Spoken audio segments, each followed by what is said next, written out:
it's a different role, it's a different kind of, I would say, in a sense, a different mindset. To me, the big change was once you are political, once you're a minister, you are actually less departmental. You have a much greater exposure to the bigger picture. I mean, for starters, for example, when you sit in cabinet meetings, you have a full 360 view of the government, all the departments, what are the concerns. So you tend to see your own responsibilities in that light.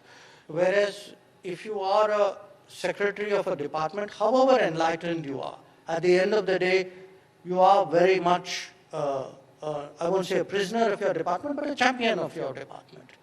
So it is a difference. It is a difference. It is an evolution in a way. And obviously, if I didn't like it, I wouldn't be doing it. Which one did you enjoy more? I always enjoy most what I'm doing currently. See, that's the advantage of being a diplomat. Not one comma, full stop out of place. You can't get him swishing outside the off stop and get him caught behind. That's not going to happen. One question again on your personal experience. Is there anything as a diplomat that you would have changed in terms of your minister in the past, of decisions taken that you thought you could have done differently now that you're a minister?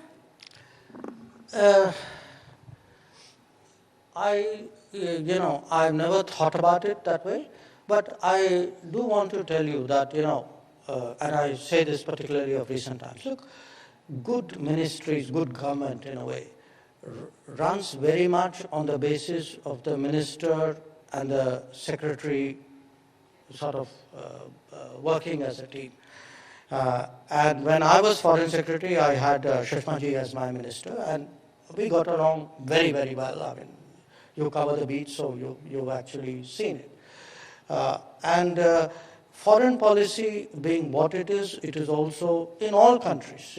Foreign policy today very much involves the executive head of the government. So the prime minister in our country is also very deeply involved. And as we get bigger, more capable, more global, that is something which is natural. It's not unique to us. In every country, every society, that has happened.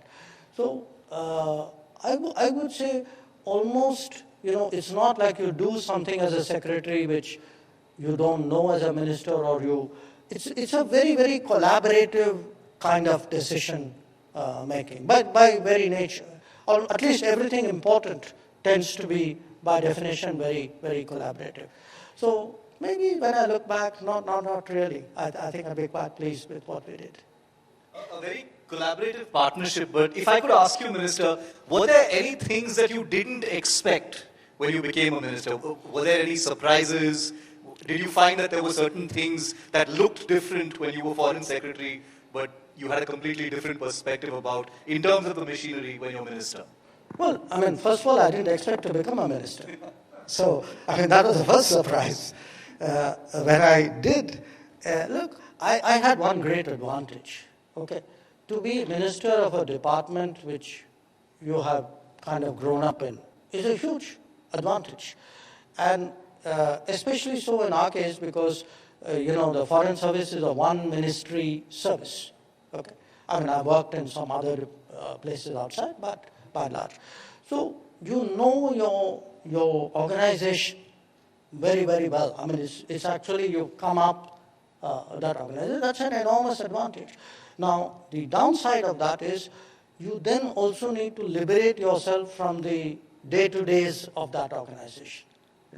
You have to tell yourself when you're External Affairs Minister that you're not Foreign Secretary, that you detach yourself from a lot of that, which I think I've tried. You start rewriting statements ever? That's not a secretary or a ministerial. I know, but when it comes to you, if you decide that you want to make some changes, and it's always collaborative. So, but look,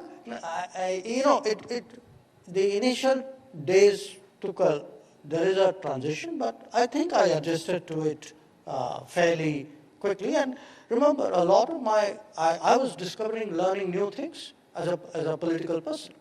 So I also, I couldn't be stuck in my old world. I mean, I had a new world I had entered, and I had a lot of learning out there. So a lot of my interest and energies went into that. So I think that's how I made the transition. Just one, don't be guarded, just one honest answer on a mistake that you thought you made as a minister and a learning of sorts. Oh, yeah. Why don't you tell me? Because honestly, as I said, look, the number of times you talk to each other, we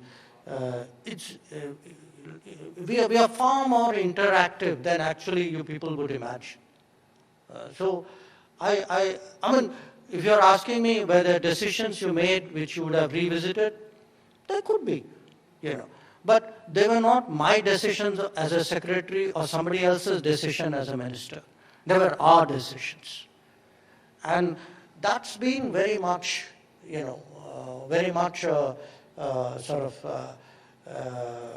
would say, in a way, a hallmark of also the Modi government. I mean, it's a very,